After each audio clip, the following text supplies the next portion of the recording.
અંકલેશ્વર જેડીસીમાં સિદ્ધ એપાર્ટમેન્ટમાં ફ્લેટમાં બાથરૂમમાં જ લેબ ઊભી કરીને કેમિસ્ટે મેફેડ્રોન ડ્રગ્સ એટલે એમડી ડ્રગ્સ બનાવીને વેચાણ કરતા અનિલ રાખોલિયાને એસઓજી પોલીસે ઝડપી લીધો હતો. 2.5 લાખના ડ્રગ્સ સાથે ઝડપી લીધા બાદ તેની તપાસનો દોર શરૂ કર્યો છે અને તે ડ્રગ્સ કોણ ખરીદતું હતું તેના નામ બહાર આવશે તેવું લાગી રહ્યું છે. અંકલેશ્વર જેડીસી વિસ્તારમાંથી એસઓજી પોલીસ દ્વારા એક ફ્લેટમાંથી મેફેડ્રોન ડ્રગ્સ બનાવતી ક્લેન્ડસ્ટાઇન લેબનો પર્દાફાશ કરવામાં આવ્યો હતો. પોલીસે ફ્લેટમાંથી 74.88 ગ્રામ મેફેડ્રોન ડ્રગ્સ સાથે વિવિધ રસાયણોના સાધનો કબજે કરી આરોપીની ધરપકડ કરી છે.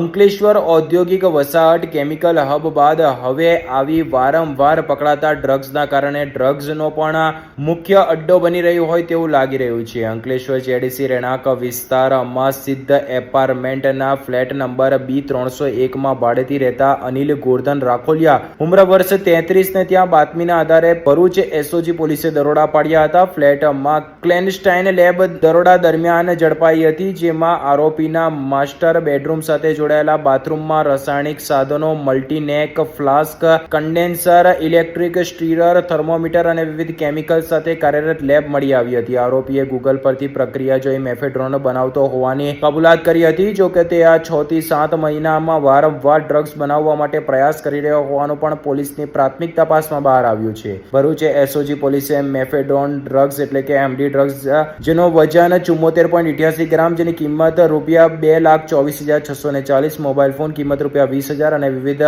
રસાયણો લેબોરેટરીના સાધનો જપ્ત કર્યા હતા. પોલીસે એફએસએલ અધિકારીઓ દ્વારા એનડીપીએસ કિટથી પરીક્ષણ કરતા પદાર્થ મેફેડ્રોન હોવાની પુષ્ટિ થઈ હતી. આરોપી વિરુદ્ધ narcotics, drugs and psychotropic substance act 1985 ની જોગવાઈ હેઠળ ગુનો નોંધવામાં આવ્યો છે. પોલીસે જણાવ્યું છે કે આરોપી રસાયણો અંકલેશ્વર જેડીસી વિસ્તારમાંથી છૂટક ખરીદીને લાવતો હતો. હાલ પોલીસે આરોપી પાસેથી વધુ પૂછપરછ શરૂ કરી છે કે તેણે તૈયાર કરેલ ડ્રગ્સ કોને સપ્લાય કરવાનું હતું અને પાછળ કોઈ મોટું જાળ કાર્યરત છે કે નહીં તે દિશામાં પણ તપાસ ચાલી રહી છે. અત્રે ઉલ્લેખ કરવો રહ્યો કે આરોપી કેમિકલ અંગેનું જ્ઞાન ધરાવતો હોય તેણે પોતાની આ જ્ઞાનનો દુરુપયોગ કરીને ડ્રગ્સ બનાવવાનો શરૂ કર્યો હતો અને તેમાં પણ ઘટતું હોય તો તેણે ગૂગલ પરથી વધુ માહિતી એકત્ર કરીને ઘરમાં જ મિની લેબ તૈયાર કરીને પાછલા 6-7 મહિનામાં ડ્રગ્સ બનાવવા માટેનો મિની ફેક્ટરી તૈયાર કરી નાખી હતી. અંકલેશ્વર જેડીસીની GIL લિમિટેડ કંપનીમાં પ્રોડક્શન વિભાગમાં ફરજ બજાવતા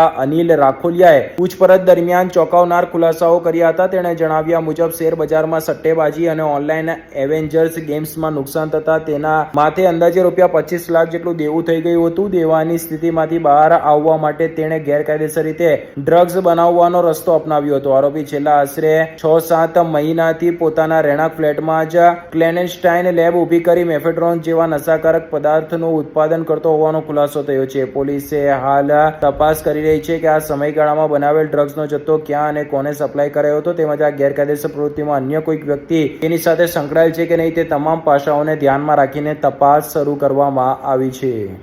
ગઈકાલે 13/2/2026 ના રોજ અમારી એસઓજીની ટીમને મળેલ બાતમી આધારે એક મેફેડ્રોનનો કેસ કરવામાં આવ્યો હતો, જેમાં આરોપી અનિલભાઈ ગોરધનભાઈ રાખોલિયા ઉંમર વર્ષ 33 જે રહે જીઆઈડીસી અંકલેશ્વરમાં એ પોતાના ઘરે બાથરૂમમાં મેફેડ્રોન બનાવવાની લેબ બનાવીને મેફેડ્રોન બનાવવાનો કામ કરતા હતા. એ પહેલાથી 6-7 મહિનાથી મેફેડ્રોન બનાવવાની પ્રક્રિયા કરતા હતા, પણ આને 4-5 બાર આમાં અસફળતા મળેલ હતી.